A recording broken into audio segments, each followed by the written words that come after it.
the volume.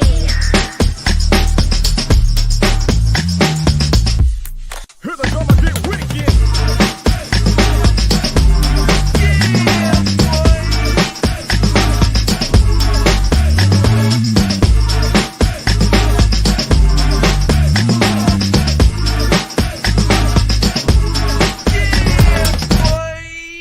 Here we go again. That's Kennedy, my brother from another mother. What's good, bro? What up, though? What's up with you? Listen, did I tell you Texas Toast is officially live on all platforms? Anywhere you stream music, you can check it for on out there, man. So I'm acting Man. real different today. Got it set up different today just because I'm probably Yeah. Great feedback so far, though, man. That's what's up. So where does Yeah. this one rank for you? Like so. This is that's an interesting question because like all of them, I think that all of our songs are very personal, right? And especially songs that are released as singles. So I think that this one,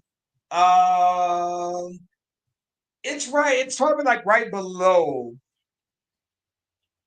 Serious, Yeah. right? And the reason why it's right below Serious. Both of these are songs where I was experimenting a little bit more, doing something that's outside of what I typically would do.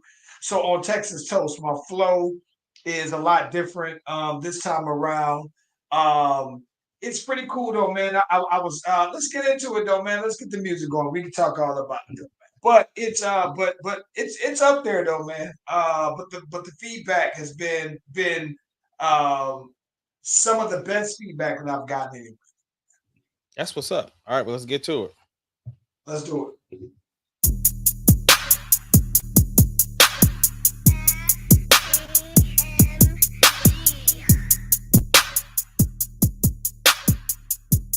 It doesn't matter what your name is. Slash Brothers Podcast, the greatest podcast of all time. The Slash Brothers Podcast, the greatest podcast. If you of all time. smell what the rock.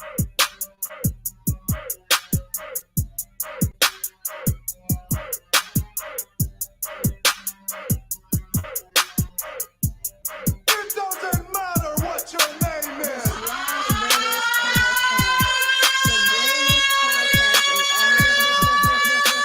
all time. The greatest podcast of all time. Hey, listen, if you haven't already, be sure to like and subscribe to the Slash Brothers YouTube and Facebook pages. We are live on both platforms at the same time. You click on the notification, you click on the bell, you get the heads up whenever your boys are doing their thing. Hey, it's Kennedy. Yeah. Yeah, so I think that one of the things that was that's interesting about Texas Toast, we were talking about it before we cranked up the music. I think one of the things that I'm looking to do is that this particular one is this project that it's a part of is a lot different from everything else that I think I've done. So usually I think that my projects in general have always been full-length projects, right? This particular song is from a series of songs that are part of an EP. A lot different from what we've done in the past, but this particular theme though, right? Of this project is based off of an idea that I kind of got. I was looking at an interview from Jermaine Dupri, and I don't know if we talked about this offline, but I don't know if we talked about this on the pod. But I think that Jermaine Dupri was kind of talking about one of the things that's different these days is that only females make club records. And I thought that was one of the things that I've always thought that when I put together my albums that I was mindful of, right? I'm still old school enough to know that you put out songs that are intended for clubs. And so I was like, oh, you know what? Well, you know what? As an EP, because of that, I want to do a song that's nothing but club records, nothing but anthems. So it's all songs that I think would be songs that if we were actually going out to dance, right, at a club, these are records that these are records that I think could be slid in on there, and it could be anthems, club records, all mainly female friendly songs though, bro. In lieu of him saying only females make club records. By the way, bro, how the hell do we know that we were going to be wearing about the same colors though, bro, today? Bro, it's always just by chance, man. It just happens like that. Yeah, We'll yeah, be yeah. playing it. But I'm excited. Listen, I'm very excited about this song, but also about this particular EP though, bro. So it's gonna be pretty dope. And shout out to the boy Cinematic because I'm linking up with him real soon to shoot a visual from this particular project. So lots That's of what's things up, going man. on, bro. Let me ask you this, but let me ask you this. You may not want to tell people, but I'm just asking. Do you have a date for the actual drop of your uh of the EP? You know what though, man? I think that ideally I would want to drop this particular EP in October. And the only reason why I'm thinking about dropping it in October is that I think that I'm approaching this particular overall project differently. Now, I don't want to say for sure it's going to be Yeah, yeah, October, yeah. but No, I no, think that it's I just an would idea. ideally, I'm targeting October. And I think that the biggest reason why I want to do it differently is because it's interesting because it's an EP, so it's a shorter project, and I just want to make sure that all of these particular songs, because it's only going to be six, maybe seven songs, that all of them do exactly what I was intended for them to do. So yeah, yeah, yeah, and it's I think one of the things that also is interesting is making a for a guy making music or making a project where the music is specifically for clubs, and you typically only hear like the Megans, the Glorillas, the Sexy Reds, females who do these kind of records. I think there are a few guys who do, but to have the whole entire project dedicated to that, I'm also just trying to make sure that it fit that vibe. Yeah, Yeah, that makes sense. Um, October is when I'm targeting.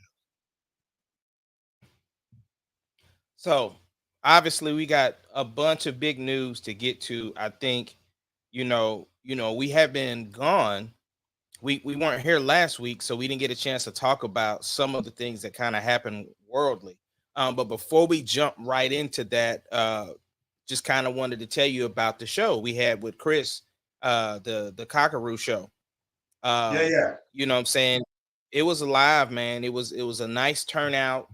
uh Oklahoma really showed up, especially with the space that we had. It wasn't a necessarily a big venue, but the way it was constructed and the way the people that were there was a lot of people. And if it was a different type of crowd for me, as far as singing in front of, it's one of those things, like when you do something different, it is a little bit difficult, meaning that in Oklahoma City, they don't really do like R&B meshed shows with comedy, right? It's either, hey, I'm going to a comedy show or I'm going out to hear some live music. So it was interesting to see the response to the crowd or whatever like that, and people that was actually listening and stuff like that. That was cool, and the feedback that I got was real cool. So overall, it was a good show. Like I said, nice Well, let me ask, turnout. I'm sure let me Chris.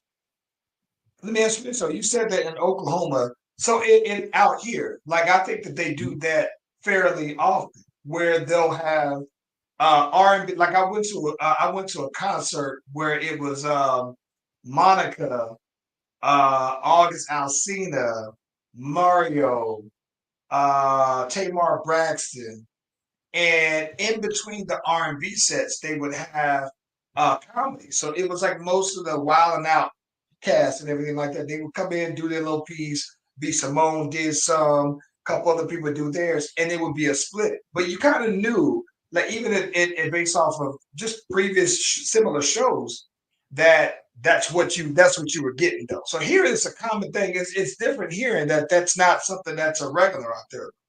Well, the other thing too, I think of how we had the show constructed, because you had the R&B piece that was supposed to be the after party of the show. You know what I'm saying? So the thing is after you have set through 2 to 2.5 hours worth of comedy, you know, then it's like, okay, so now I'm gonna sit and listen to some R&B, or now I want to go get a drink, and that people were moving around, so it was almost like I became the soundtrack to the start of the for the DJing and stuff like that. So I mean, Yeah, people yeah, was yeah. moving around, and I seen people go and grab drinks because the bar was actually in a different room. So I seen people go grab drinks, stuff like that. There was a couple people that kind of sat in the front row. So I had an audience to sing to, and there was people that was here for me that was kind of in the back. So it was, like I said, it was dope. It was cool to see some old people that I knew from the military pop out, because of course Chris is back in town, you know what I'm saying? And the people came out. No, it was good time. And like I said, we did our lessons learned, and picked up some things that we can do for the next one. Because we're planning to go to Nashville next, and then just continue to see where we can go to get this type of thing more of a regular thing, so that people kind of know what they're coming to, and know what to expect, and maybe change up the order of stuff or whatever like that. Maybe it's the R&B piece first, and then we go into the comedy, like all of that different type of stuff. So like I said, What is the Nashville? What's the idea for that? kind of the same show. Don't know, like I said, we don't know if the format's going to be the same, but How like far out? How far out? When is it? February. Ah, okay. Yeah, yeah. So, but no, the national news. So, like I said again, we haven't spoke since. Well, obviously we have spoke, but we ain't spoke to the people for a while. And so, in between that time, there was an assassination attempt on Donald Trump. And there's obviously been several different stories and different narratives and different thought processes behind said attempt. We do know that two people were confirmed to have lost their life: a fireman who was protecting his family, and then, of course, the shooter themselves. And the repercussions from that, I believe today or yesterday, the Secret Service director stepped down, and they have somebody else taking over those duties, because of course a lot of people are like, how in the world could something like this happen in 2024, with how far this young man was out? And there had been people who had pointed out the shooter before things popped off, so it was a lot going on. But what were your overall thoughts about that particular event?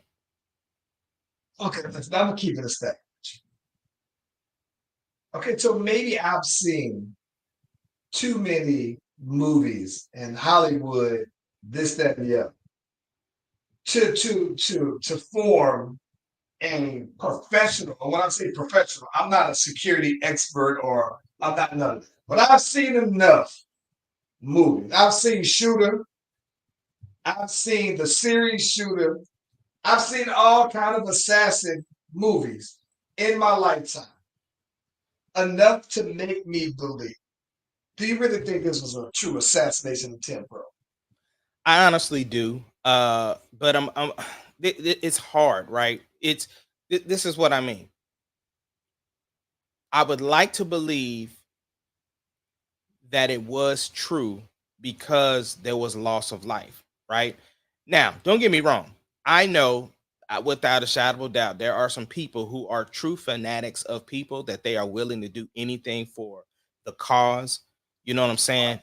But I also would like to believe that, Donald Trump isn't somebody who doesn't shy away from saying things that can get people riled up, right? And what I think is that he is not above that same rhetoric coming back to haunt him itself. So I would like to think that this should have been a wake up call for the fact that people are out here just saying stuff and don't know the potential outcome, and that it was real, so that maybe things can change up. But at the same time, I also think that he does benefit greatly from an assassination attempt, which is I why I agree. can understand, with everything else going on within the climate of the electoral race, that this would be a ploy or would be a stunt because of the fact we're talking about the assassination attempt and this, that, and the other, and we're not talking about this man being a felon that's running for presidency. So I know you and your conspiracy theory and TikTok have, I've seen several videos of stuff like that, but like I said, I would like to think that it was real and that he's not immune to the same stuff that he's spewing out. That's the way I feel about it. Hey, listen, man. I'm just saying this, and I hate to put race into things like Mhm. this, but when I saw those shots, the shot attempts being fired away, I saw people still pulling out their phones trying to capture things, and it looks like they were very much on cue. Now, with that being said, I didn't see very many, and by very many, I mean AM. I didn't see AM black person in the background because I just thought that the black people protocol is that when you hear gunshots, you duck and roll, you get up out of there, you run the minute you see another black person, but nobody stays at the scene of the crime. Nobody sits to look around. I don't think I saw anybody run at all. Now, granted, listen, I don't know what they are told that you're supposed to do. I don't know that everybody adheres to the same protocol. But black people, when you hear gunshots, you get low, you get behind something, and you don't even know where the gunshots is coming from. But the minute you see one, all it takes is for you to see one other black person running, and everybody is getting ghosted. And I didn't see nobody at all run, right? And outside of that, I saw everything that was the contrary. I thought that people were very relaxed. People were very calm. And so I thought that just there was no chaos that you typically listen, bro. If you go back and you watch footage of the old school JFK assassination, it was chaotic there, right? That was in the 60s. And for this to be so very casual, bro, it just looked like it was very much staged over. But here's the problem though. I don't know that I understand what you're saying, but I also think it's because of the times though. Because we scroll TikTok, we scroll Instagram reels, and we can see somebody getting shot and killed on a video, and we just keep scrolling. Like we're so desensitized to that type of stuff that the first instinct is, well, I need to capture what's going on. That's a thing. We watch people watch other people die because they trying to have their phones out. That's the way of the times, unfortunately. Gunshots. Now, listen. Now, I do think, I thought when I saw the gunshots, and here's what's funny. I didn't see there was anything at all that told me that he got shot, right? Like when they saw the blood on him, I thought that was totally fake, right? I thought, now listen, I've seen better blood from a WWE match, bro. He may listen. So even with that being said, right? I thought that the blood was listen. Trump has been associated with WWE. I think he's a WWE Hall of Famer. He understands that blood sells. You know, you're interested in more of those Ric Flair matches when his head is all bloody. And so I think that he understands the sensationalism of that. But here's the thing I think. I when I saw that happen after the debate, Mhm. right? I said, well, Jovante Biden looked crazy in the debate, Mhm. but Trump didn't do anything or say anything overwhelmingly to make me think, oh, this is clear. Yeah. It's a no-brainer. But when that happened, I said, oh yeah, he got it. That was his move. That was the one. Well, So well, apparently Javante must have thought that that was the case because after the debate, we saw him try to do some cleanup. He did some interviews and was basically like, "Look, man, I was tired. I just came back from doing this and doing that." And the Dems was like, "Bro, this ain't it. This ain't it." And listen, I don't think that he realized. And listen, I think that when that happened, though, bro, I think the Dems just kind of was just like, bro, you don't understand how crazy you look out there. Right. He looked crazy. Well, But I mean, that's not this ain't the first time he's looked crazy. There's several videos of him just like freezing up, bro. He's like somebody hit the pause button. Like he get out and just be like, and boy had to reboot. He had to reboot, man. yeah, He yeah, had to control alt delete that thing. man. Yeah. So anyway, with that being said, we other national news obviously is he has stepped down from running in the 2024 presidential race, and it's looking like Kamala Harris is going to pick up the mantle and push forward. Now, I have my own thoughts about this, but I'm gonna let you start it off. But I have my own thoughts about all of this because it's mixed emotions. So I think that from my perspective, bro, listen, I just think that the assassination attempt was so much of listen, this is what I think.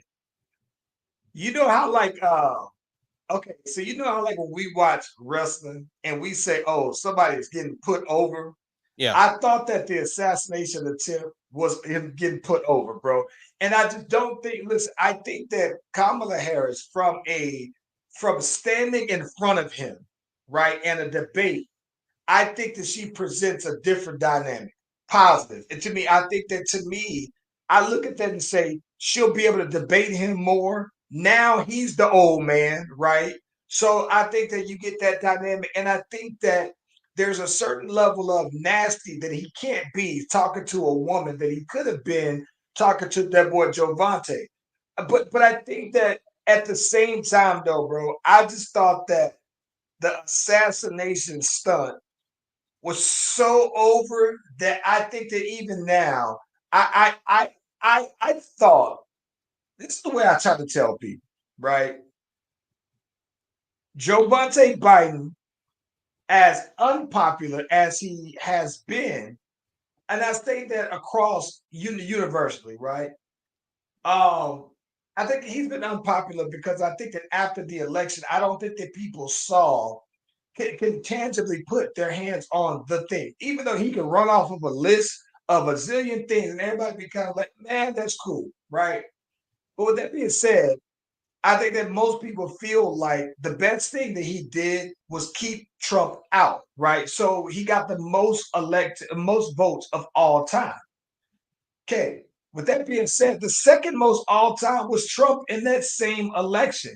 And I just wonder that if Biden, if he didn't do enough to have the same turnout, like I think that the same people that came out for Trump will say, no, I'm getting my guy in. And for some of the guys who may have been on the fence, I think that they basically are saying, well, I'm gonna go ahead and turn out. With that being said, I don't know that Biden would have, and I don't know that Kamala Harris has been visible enough throughout Biden's presidency to make people feel like they're, because you think about that. That means that she would have to have the most votes ever in American history to win. And I just don't think that she can, bro. It's too late. It's I think it's too late in the game for her though. It is too What late in you the think? game, and that is the problem. It's too late in the game. Like she didn't have a full opportunity to run a campaign. We don't know what she's standing on. We don't know who her running mate is. And yes, we can get those answers in a couple of weeks, but the Dems aren't even doing their the DNC until October, until August. So they still haven't named her the representative yet. You know what I'm saying? They ain't naming somebody until August. So she still has to earn that. And then she doesn't have enough time to convince anybody if they were on the fence. Like if it was just brought up in the beginning that no, she's gonna be the one going up against Trump and had a full campaign to where we knew where she stood and what was gonna be different. Because like you said, she wasn't visible enough and she was a part of the Biden campaign in back in 2020. So the thing is that she's got a lot going against her. She's black, she's a black woman, she was a part of Biden's campaign, and there are some black people that just don't like her anyway. So you got all of that stuff against you, plus you don't even have the time to do it. So to me, it's like the way I'm looking at it is like if she fails, then in the future, the Dem like in 4 years, the Dems gonna be like, bruh, now the people didn't rock with you, so we ain't even giving you the nomination for the next time. Like it's such a setup for failure. And the thing is it could be so much positive energy, but I also blame the Democrats because the thing is y'all have been with Joe this whole time, and y'all just now saying stuff like you needed to see the debate or like, I come think on, man. that's exactly what it is. I think that they needed to see the debate to see how he would look up there. And once they saw how bad he looked, they was like, that ain't it. But here's the thing about it. This is what I think that's crazy. Okay, let's just say set aside political party, Hmm. right? There's no way as an American that I would ever see myself voting for Donald Trump, right? Right. Doesn't matter. As an American, he seems to be as un-American politically for what my political views would be. And they're not very expensive, by the way. With that being said, I was never thrilled about the possibility of voting for Biden a second time. I was never thrilled about it. I was going to do it, but begrudgingly, I was going to vote for it. I at least feel like I would be more confident in voting for Kamala Harris. Even though I don't think that she's going to win, I feel like my vote, I'm more comfortable with my vote for her than I was with Biden. No, I totally get that, and I'm right there with you. But it is a very, very uphill battle, and I just hope because see, you and I said we are going to vote. I'm hoping that the people that because you had people that just didn't like Biden, right? So they were going to vote for Trump. Then you got people that look at the economy and was like, nah, the economy was better when it was under Trump, so I'm still voting for Trump. Then you got people that just like Trump just because they like Trump, they voting for Trump, right? And Yeah. then so it's just like you got all of this stacked against you. So the people who were probably traditionally voting for uh a Democratic representative, that's like, I'm not even gonna waste my time because it's a foregone conclusion that he gonna walk away with it. So that's the problem that I have. It was like, you know, outside of us talking about it on this platform, I really haven't made any political comments on Facebook because I was kind of like, I was taking a Same. break. I was taking a break, bro. I'm like, listen, the thing is that for one, right, posting on Facebook or wherever your choice of social media is, that ain't changing nobody's opinion about what they Right. already believe. Like, because whatever you believe, that's what you believe. I got people Right. all Right. down my timeline that are either that are very vocal about who they are voting for. And that's fine. I just don't tolerate the disrespect behind any of it, right? Like have your fun, do your thing, post who you want to post about, whatever. But as far as me, like I hadn't made any comments outside of us talking here about any of the events that have taken place. And I'm like in a peace about it by doing it that way. Now, if somebody come and ask me a question and want to have a conversation about where I stand or whatever, ain't got no issue with, saying what I feel. But at the same time, nah, I'm cool right now. Yeah. Like I said, I don't. So this is my thing. I think that politically, right? I just think that I would respect somebody who says, listen, man, I'm just a Republican, so I'm going to support my party. And whoever we pick as a leader, that's who I'm going to go ahead and look at. I respect that. But what I look at politically differently is someone who's a Trump supporter, because then to me, that's you saying, this is our guy. Like to me, that's like for me, that's like me saying the only president that I've ever been, this is my guy, was Barack Obama, right? He was the only guy, the only president that I can say, and not just the president. He's probably been one of the few political candidates, and I would say maybe Raphael Warnock seems like that kind of guy too, everyday guy. But Barack Obama, I was that kind of guy, right? I was a Barack supporter. But if you were somebody who looked at him like he was the Antichrist, and to you, you hated Barack Obama supporters, then fundamentally we just look at the person differently, right?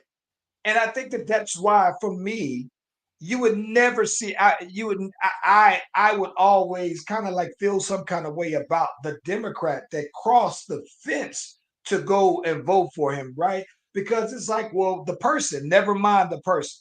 But even with that said, I never considered myself to be a Biden supporter. It was like he was Barack's homeboy. So by proxy, you kind of got my support because of the affiliation, right? But now it's just like, all right, bro. Like I now that I've separated your relationship with him, it's just like the second go around, I wasn't thrilled about it. Wasn't just I haven't been that thrilled about the results. And while I would vote for him again, I wasn't going to be happy about it, right? It was almost like the voting for the second time around, voting for the lesser of two evils, right? But I feel more comfortable with Kamala Harris despite the made the perceived like inexperience, despite the things that the uphill battle. I just feel like she seems to me as a representative of these candidates. Now, maybe if there's another person, and I would feel differently if there was another set of candidates. But I feel like she's the more confident one there. And I feel like I still do to me, it holds a lot of stock to me of someone who is a career politician, for someone who's devoted their life to public service. Like that means to me that you're a true patriot. And I think that our representation should be patriots. And I think that's where I look at someone who's not a politician, who's just a businessman, right? And you run and that's it. And so from that perspective, for me, that's let alone all the other stuff Mm-hmm. that comes along with them. It's just the fact that you're not a politician, you're not a public servant, you're a businessman. And I respect that you're a businessman, but I also anticipate that you're going to do the best thing for business, your business, not the business of the United States. And that's my fundamental problem. Yeah. Yeah. Well, staying in the same lane of being a American, these men's basketball Olympic team, they've been kind of just skating through, bro. They had some issues with was it South Sudan and Germany. LeBron being the hero in both games. Does that continue your legacy of him being above Jordan? It absolutely does. And listen, bro. Even though these games are all exhibition games, Mm-hmm. even though these are exhibition games, it still tells me the whole point, the argument that I've made about LeBron being the GOAT is that nobody has been greater for longer. And here it is, this man at 39 years old is still the closer. And listen, well, you can tell me all the things that LeBron can't do anymore that he used to do in his early 20s, in his mid and late 20s, early 30s. But I can just as easily point out the things that he's still able to do. And so, given that you have all NBA players and all star players all compiled on one team, in the end, maybe, and I give Kevin Durant because he's not there, but I don't think it'll be that much of a difference. I just think that LeBron James still being the closer at 39 cements the fact that nobody's been greater for longer. And it's exhibition, but I would expect that the same thing, he would be the same role during the Olympics, though, bro. It's incredible to see, though, man. Absolutely incredible. Yeah, yeah, I agree. While he's still not my goat, I still don't have an issue with people who do see him above Jordan. That's never been a thing for me. Only time I really kind of just like if you say, well, Kobe is above such and such, and I'm just kind of like, okay, I there's no argument with me either because this is like Kobe is a carbon copy of Jordan. And if I want to see Jordan, I'll look at Jordan. But I can also be okay with if people said that Kobe was number 3 for them, with or number 2 and Jordan is 1 and uh LeBron is 1B. You know what I'm saying? So I don't have an issue with either argument, but for somebody to say that Kobe's above LeBron, I don't know about that one. Here's the one thing I can respect about somebody who would say that they got Kobe above LeBron, right? So if you want to say the championships, the one more, I get it. I think the one thing that I kind of respect about Kobe and the LeBron argument would be that if you're telling me, like to me, from start to finish, right? If you tell me that you've never seen a greater player than Kobe, because you think about it, even at our age, prime Michael Jordan was 91, right? So we didn't see the 86. We knew that he was getting whipped, and we knew that he was getting that he scored the 60 some points against the Celtics. But his rookie year, year 2, year 3, year 4, when he was trash, we didn't see that Michael Jordan even at our age, right? Because we were in elementary school at that particular point, though, right? And so from folks like us who say that Jordan is the GOAT, I think that when I say folks like us, people of our age, Right. they basically we saw Mike. All of our eyes saw Mike in his prime, right? And so I think that for someone who says that Kobe is the GOAT, is because when they saw Kobe, the stakes were already higher, and what they saw of Kobe at that time was at a higher level of greatness than Mike. If you were doing some kind of comparison from Hmm. a young age, I think that Kobe was the argument is that Kobe was contending at a younger age, but he had the players around him earlier also than Jordan and LeBron. But to some people, the same argument that I would say that nobody's been greater from start to finish. Somebody may think that about Kobe, Hmm. right? You saw every bounce, every ball bounce of Kobe from day one until the end, and you might think that no one's had a greater career from start to finish than Kobe. I understand the argument. I just think that if we were comparing those principles, I would think that nobody's been better for longer than LeBron. Yeah.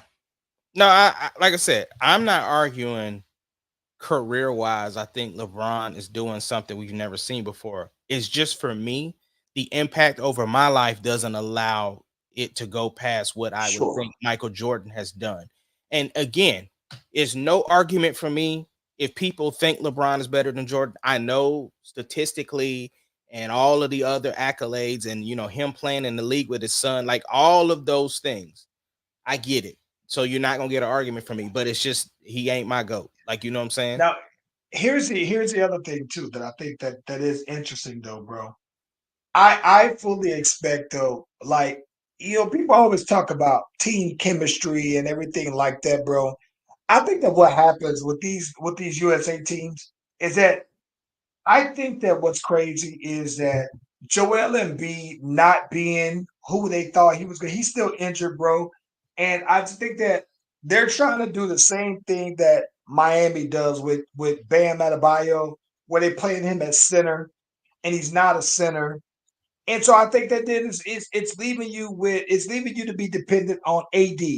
And so to me, as good as he is, I expect that the USA team won't go undefeated, that they'll lose to somebody. And I think that it's usually because what I've seen from them in these two games is that they come out too cool. They come out very casual, and maybe because these were exhibition games, that they just don't really come out and try to wash you, right? They were supposed to beat South Sudan by 40 points, right? That was the spread on them. And so to me, when you come out, even though the other team came out knocking down shots, to me that's just like, all right, you ain't trying to, you ain't really trying. And I think that they're gonna not try the wrong team. It's gonna happen. I don't expect them to go It's undefeated. like they still coming out playing an all-star game and not playing a game. Facts. You know what I'm saying? And part of that is that I think that people are like, you take the shot or you take the shot. Everybody are being so passive. It's just like, come on, man. Yeah, we got to win. Other Somebody's gonna NBA. have to do the Kobe. Listen, somebody's gonna have to do the Kobe, Melo, and KD. Whereas, like, forget what everybody talking about. I'm gonna take the most shot. I'm gonna get my. Somebody has to lead them and score it all the time, though. Yeah, yeah. Other NBA news, and then we can move on to whatever. My boy Russ on the move again. Finally, he was traded to Utah, and then agreed to a buyout, and finally signed with the Nuggets, which has been kind of the conversations the whole trade period. Uh, what do you think about Russ going to the Nuggets, bro? Especially with them losing KCP and Reggie Jackson. What do you think about it? So I'm gonna be honest with you. I don't think that losing Reggie Jackson was as big of a deal. I think personally that you upgrade when you get Russ, right? I think you get better leadership coming off your bench. I think that it means something to me that the Joker wanted Russ, right? That he was pushing to get Russ on the team. So that's one thing. Him and And I DeAndre. think that and DeAndre Jordan, hey, he's like a 10th man, 12th man. I mean, I get it, I but think that he's still an OG though. Like you yeah, still yeah, want to yeah. hear from. I mean, they have him as a veteran presence that can take a couple of minutes from jokers. But I understand what you're Yeah. saying. Yeah, but I think it means something that your guy is now where I think that they're more than anything, right? So I think that you upgrade.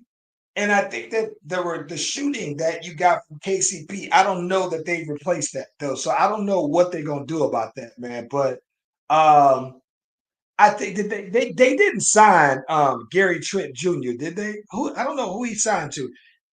If they if I know he went somewhere. If they picked him up, then I think they'll be solid. I've always liked him. Yeah.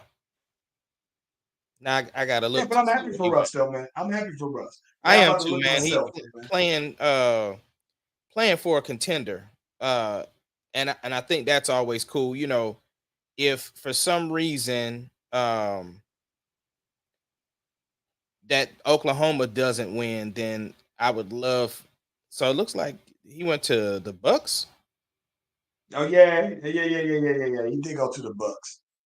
I mean, I'm not mad. Like I said, I'm not mad at that. But I think that I think to be honest with you, I think that they'll be competitive. But without that timely 3-point shooting, bro, I think that they're gonna take a step back. Yeah, I mean, because the West has just gotten so much better. So Yeah, absolutely. yeah, what else we got, bro? Oh my gosh. Let me ask you this though.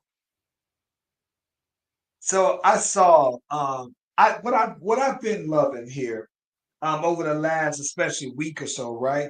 I've really loved the attention that the WNBA has gotten from national media. I think they have a new TV deal, which also means long term that women's players are going to make more money. I think that the whole Caitlin Clark, Angel Reese angle has led for more eyes. Like it's the most that I've ever heard women basketball talked about, right? And then they had their skill challenge. I think that one of the girls who played for Atlanta won the shooting contest and the skill challenge, which is real dope. I actually watched that. I thought that it was funny though, bro. Let me ask you. I saw they interview Brittney Griner, right? And Brittney Griner, they said, "Well, yeah, we congratulations on order. You know what I'm saying? You have a baby. You know what I'm saying? You gonna be a new mama, right?" And the lady who was interviewing her seen the she was like, "Yeah, no, pops, pops." He's giving it. Listen, bro. It's still like really, bro. It's listen, my like live your life and do whatever. Is that just doing the most though, bro? I don't think so at this point because here's the thing, bro. You know, this is why I say that it's not that big of a deal. Like you can tell that BG definitely identifies with being a dude. Like when I think stud, I think BG, right? And the other thing is that when she was at Baylor, bro, and she was still trying to portray like I'm a girly girl, people was like, nah, like she about to get drafted to the Raptors or something. Like, you know, people just the jokes was flying then.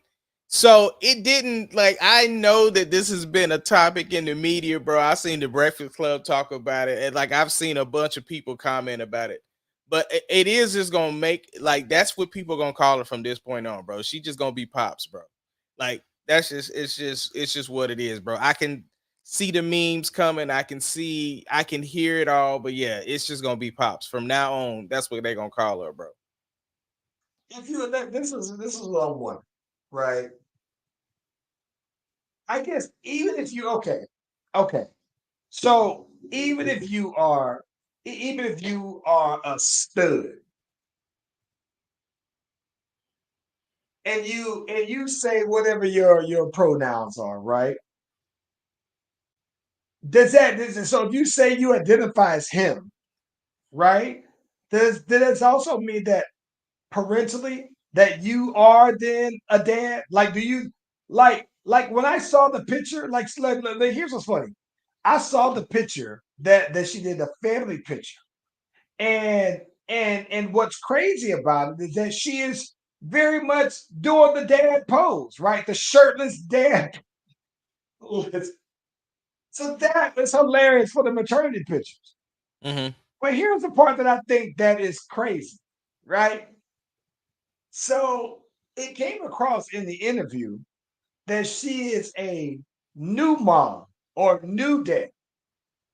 Somebody said, pump your brakes, pump these brakes, because you was previously married to old girl and y'all had twins, right, in that marriage. So here's my question for you then, right? If it was a guy, the guy would be expected to pay child support for them kids. Do women, or is the expectation? Well, she says she's Pops. She identifies as him, I'm assuming.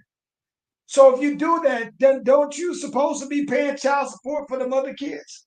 Bro, it depends on how they have it written up. Because if BG is on the birth certificate of the other two boys or whatever, however they got it set up, then legally yes. But if no paperwork is signed, legally no.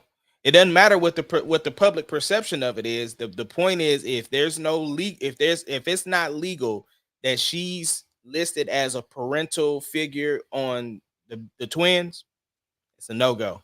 No matter what and the And they jokes were can fly. and they were legally married. They were, but it has nothing to do with them being legally married. The only thing they would deal with legally married would be alimony. I'm talking about when it comes to the kids, it depends on how it was set up, right? If she didn't like, because they do in vitro or whatever the case may, like I don't even know how the kids, Right. if they just did a straight donor and so the donor's name is on the birth certificate with the mom, like however, that's what I'm saying. If it's not legally on the paperwork, free and clear. You know what's funny though, bro? When she said Pops and she said it with all the bass in her voice, bro. I listen, I had a question, and if I ask it, bro, it might just get us canceled. Oh God, bro. Listen, Ace, it would get us canceled. It would absolutely get us canceled. Well, I ain't You trying to want to get you want canceled today. do you want to know the question? Do you want to know I, the I want to question, know the bro? question. Don't mean I gotta answer it. If I ask the question, it might just get us canceled. Oh, well, you better text me that offline then, bro. So I'm gonna ask you this right after because this is a question that now I want to ask. I specifically want to ask the gay girls that I know. That's what I'm curious to know. There is something very specific about that though. So anywho, and you come upon the shows. You said what? And you come upon the shows. Yes, sir. The boys season finale just happened. This past Friday. Um, listen. We putting the spoilers up because we talking this. Um, for the boys. Let's see here. So, bro, I was not prepared for old girl to die, bro. I thought that she had kind of become one of the original characters. So seeing her die was, The yeah, president, the vice President president. Girl. Yeah, Okay. yeah, yeah. And of course, Busher, I think he's like gone. Like I think he is fully Negan now, bro. Hmm. And then, uh this season was such a great watch. Like it wasn't not like outside of Centipede Sauna, I don't think there was anything like just really, really over the top like that. I just thought it was the story has been so good. They have been super consistent. They're very detailed on stuff, and I'm so ready for season 5. Obviously, we got Gen V season 2 coming after this, which they are gonna have to pivot with that. I wonder if they're gonna recast oh boy in Gen V. The son, yeah, the Yeah. son. Yeah, I thought the boys was excellent. Let me tell you what I thought, and you and I had this, but I thought this as we talk about this kind of thing Hmm. on here. Very disappointed with Acolytes, bro. And I know y'all probably dive into it more Yeah. on the Marauders podcast. Shout out to all of them. But listen, bro, not at all what I was expecting. And listen, in terms of just the storytelling, it was a fine story, I guess, but a very underwhelming at the same time. I was just like, all right, I would have been perfectly fine, not even seeing this whatsoever. Like if you give Yeah. me something else, I would have been fine with. And I thought for for what it could have been, that's probably why I was so disappointed because it's not at all what I thought it could have been when you told me that this was before the idea of Jedi's and Siths, and these are the first and everything like that. Like, nah, it had a couple of cool scenes, but outside of that, though, very lackluster, though, bro. So I just wanted to tell you for the Marauder in you, I thought it was kind of trash, bro. It was rated a 6 for me, 6 out of 10. It was a little above average. Sure, It that's it fair. was, and it stayed pretty consistent for me the whole time. Like I was at a 5 most of the episode. I think episode 5 and 6 bumped it up to a 6, and then 7 and 8 was just 7 was a pretty much a rehash of 3, and then 8 was okay. You know what I'm saying? But here's my thing, and we'll move on quickly. Basically, the questions that I had for the series, they answered them. Do I like how they answered all the questions? No. The problem that Star Wars has been having with these particular series, with this one and Obi-Wan, is that the stories wrote themselves. Meaning that when you tell me you're giving me an Obi-Wan series, I want to see Anakin and Obi-Wan, right? So then why they have Reba? Like her story was like a main story stayed through the whole thing when it was about Anakin and Obi-Wan, right? That's true. So okay, so for this one, this was supposed to be a Sith show. So why do we have these twins? Like they wanted to make that such a big deal because it gives implication on how, because you saw the creature that kind of peeked out in the thing, that's Plagueis, right? So when you listen to Palpatine talking to Anakin in the opera, it was like, have you ever heard the story of Darth Plagueis the Wise? That's who they're talking about. So they implied like Plagueis learned how to create life from the Force with these two twins. That's what I'm saying. That was a, like, give me. I'm not mad at that. I'm not mad at that aspect of it, though. To be I'm not honest mad with at it either, but it to me, right? When you tell me a Sith show, give me the stranger out here slicing up Jedi and they trying to figure out what's going on. Like how we had a whole episode of him just slicing up Jedi. That was epic, right? You could have had like just had that dude going across the thing, slicing up folks. And maybe his reasoning was because of the fact, like, yo, I was a Jedi and they, oh girl done whipped me in my back with her lightsaber whip. And so I'm out here just whipping all kind of Jedi ass. You know what I'm saying? And that be it. But yeah, you. I'm like, It had so much potential, bro, yeah, and it I did. was just like, nah. Yeah, yeah, it But was listen, cool. I did see the last episode of the House of Dragon, bro, and let me tell you though, bro, you talking about a cliffhanger. So let me tell you what's great. I'm not gonna lie.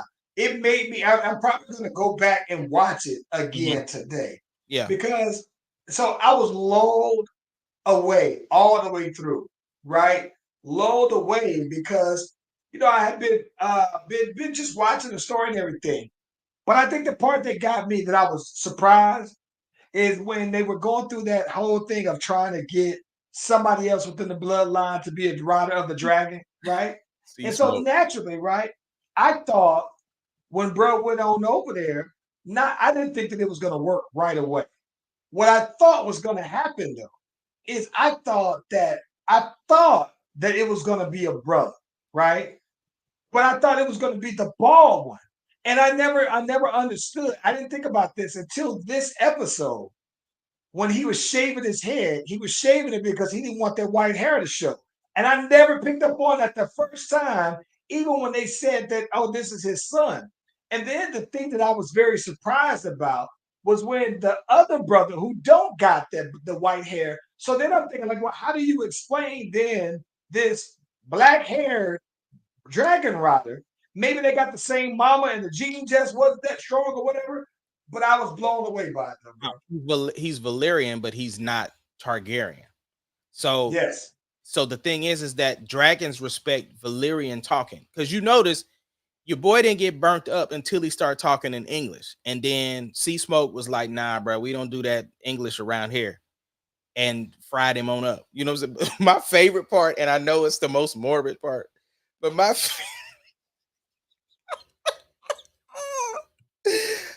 favorite part is the dragon tamers, bro. They be ready, bro. When that dragon tamer got on fire, and he was like, "Nope." Oh yeah. He said, "I ain't doing it. I ain't doing it." That boy just cut his own neck. He was ready, bro. It was like, listen, they know what it is. Like, listen, if these dragons go crazy and burn you up, you might want to be ready to just slit your own throat, get it over with, bro. It almost Yeah, reminded me of like how in Shogun where they go and just do the Saruki thing on themselves. yeah, Yeah, that's what it felt like. I was laughing. I don't know why that jump was so funny. I think it was because the dude was in flames and he was just like, ah. That, that yeah. jump was Now wild to I, me. I, I think I'm gonna go back and watch it because again, I was almost bored up until I saw the bald guy shaving his head. So I feel like I need to go back and rewatch some detail on that though, man. So I'm gonna probably go back and watch it today. Dawg, tell me why I got spoiled today on who's winning this war. So told you I've been going back and rewatching Game of Thrones, and Hmm. in the show, somebody says the ending of this battle, and I was just like, oh man, like that just it just because now I I don't mean remember. It almost makes it. I wanted to go back and watch him, but I don't want to go back and watch it at the expense of knowing that now. yeah, that I wasn't expecting it because I mean, you got to think when we watched Game of Thrones, we had no clue of House of Dragons, right? So they talk Targaryen stuff and the Mad King and stuff all throughout the stuff. But this though, like this particular conversation, and I'm not going to tell you what he said, but it was the Baratheon dude who was with the red woman, right? He was Yeah. having a conversation with them in their little small council, and he just said, "Well, when such and such did this, and he won the war," and I was just like, "Oh, that like just flat out said it," and I was just, I mean, yeah, completely blew I me might have to away, go back bro. and watch. Yeah, I think I might go back and watch this season. There's this other show I meant to tell you. There's a show that I just saw on Peacock that's like a it looks like it's like a Roman based show like Gladiator, whatever. It looks Yeah, pretty dope though, man. UFC, Yeah, I think I'm UFC gonna be go ahead. promoting it. Ah, really? Yeah, the UFC promotes that. Like every time I'm watching like the pay per view and stuff like that, they base it upon that because I mean, it's got like you said that gladiator feel to it, Yeah. and I think I want to go ahead and start watching that today too, man. So yeah. yeah. What's good Did with you you for the see? week though, man? For the week, bro. I got a photo shoot that I'm doing for my nephew. So I'm doing that Thursday. I got some people coming in from Georgia that I want to try to catch. Other than that, man, it's just I've been recording here and there on stuff. I've been writing and so back in that whole thing. obviously I got the state fair to get ready for. So I'm just trying to get all my ducks in a row. And so every little moment that I have in between running around doing stuff for the fam, I'm taking care of myself. Like I got the college football game. So I've played a couple of games real late at night. Of course, I'm still hitting the gym. So I'm doing like just anytime I have a moment, I'm either in the studio or I'm playing the game or recording or something. But that's pretty much it for the week. Nothing, no big plans, just kind of riding the wave right now. What about you? Man, so it's funny that yesterday I woke up with this little rasp on my voice, though, man, that I thought, all right, maybe I just might drink some tea, but I've been holding that thing for probably about 2 days now, though, man. So I haven't been able to record. But right before that did happen, on Sunday night, I recorded a dope hook for a track that I had been doing that I've been sitting on for the longest. This is one of those beats where when the homie PBR be telling me I'm stashing away beats, Yeah. this was one of them that I've been stashing. So I recorded that hook and it sounds good. So probably since I can't record myself here lately, I've been picking up on writing. So I want to go ahead and finish up the song by the end of the week so that whenever my voice is back 100, I can go ahead and do it. Yeah. Outside of that, working with this new artist out here, A1K. And so I've been tightening up some mixes. I sent you something that I wanted you to look at, but you can disregard it because I heard something. I put it in the master, and when I mastered it, I heard this little hissing that was going on with it that I've already cleaned on up. So I might send that back to you again today. But I've been very involved with because I've been trying to get my R&B mixes tightened on up and everything though, man. And so it's been real fun diving into that. So I think that this week I want to try to finish up that particular song, or at least as much as I can. But I'm back doing a bunch of writing though, man, and riding the wave of Texas Toast though, man. So yeah, we doing some things. That's right, man. Well, look, man, Yeah. we appreciate y'all for hanging with the boys. You know what I'm saying? We are the Slash Brothers from ATL to OKC. We will see y'all on the next one.